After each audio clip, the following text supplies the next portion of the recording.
नमस्कार आमी doctor Vikram Haldar consultant urologist.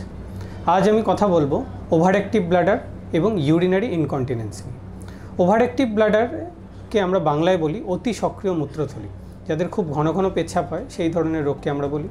और यूरिनारि इनकन्टिनेंस माने हलो पेच्छाप असारे बेरिये जावा बा पेच्छाप करते जाওয়ার আগেই फोटा फोटा पेच्छाप पड़े जावा। এই দুটো रोग নিয়ে আজকে আমি কথা বলবো। आगामी सप्ताहे আমরা ওয়ার্ল্ড কন্টিনেন্স উইক সেলিব্রেট করছি। এই ধরনের রোগ সম্বন্ধে সাধারণত আমাদের আইডিয়া খুব কম থাকে। আমাদের জেনারেল পপুলেশন, আমাদের আত্মীয় স্বজনরাও এর সম্বন্ধে ভালো করে জানে না। অনেক সময় এই ধরনের সিমটমস তারা লুকিয়ে যান। সেই জন্যই আজকে আমরা এই টপিকটি বেছে নিয়েছি। ইউরিনারি ইনকন্টিনেন্স হলো অসাড়ে পেচ্ছাপ বেরিয়ে যাওয়া। এটি চারটে ধরন থাকে। প্রথম ধরনটি খুব কমন, সেটাকে বলি আমরা স্ট্রেস ইনকন্টিনেন্স, মানে হাঁচি, কাশি, সিঁড়ি দিয়ে ওঠা, জোরে ছুটতে গিয়ে পেচ্ছাপ অসাড়ে বেরিয়ে যাওয়া।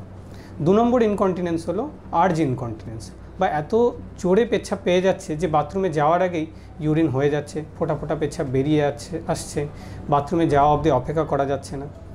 অনেক ক্ষেত্রে এই দুটো সিমটম একসাথে মিশে আসে, সেটাকে আমরা বলি মিক্সড ইউরিনারি ইনকন্টিনেন্স। দুটোই সিমটমস এই ধরনের পেশেন্টে থাকে। আর 4 নম্বর হলো ওভারফ্লো ইনকন্টিনেন্স, বা যেখানে পেচ্ছাপ এতটাই বেশি পেচ্ছাপের থলিতে জমে থাকছে যে পেচ্ছাপ পুরোপুরি বেরোচ্ছে না। অনেক ক্ষেত্রে ছেলেদের ক্ষেত্রে প্রস্টেটের রোগ হলে এই ধরনের সিমটমস হয়, যাতে পেচ্ছাপ এতটাই বেশি জমে থাকে, ক্লিয়ার না হওয়ার জন্য ফোটা ফোটা পেচ্ছাপ বেরিয়ে যায়। এই চারটে সিমটমসকেই মিলিয়ে আমরা ইউরিনারি ইনকন্টিনেন্স বা পেচ্ছাপ ধরে রাখার অক্ষমতা বলি। কারণ হিসেবে বলতে গেলে এটি মহিলাদের বেশি দেখা যায়, বিশেষ করে বয়স্ক মহিলাদের, যাদের বয়ঃসন্ধি হয়ে যাচ্ছে বা ইমিডিয়েটলি আফটার নর্মাল ডেলিভারি অনেক ক্ষেত্রে আমরা এটা দেখি। কেন কি পেলভিক ফ্লোর মাসেলস বা পেচ্ছাপ ধরে রাখার যে মাসেলগুলো আছে, সেই মাসেলগুলো এই ধরনের সিচুয়েশনে উইক হয়ে যায়।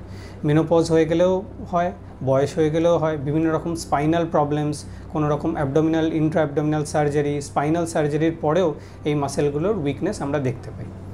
তো ওভার অ্যাক্টিভ ব্লাডার বা অতি সক্রিয়তা কী?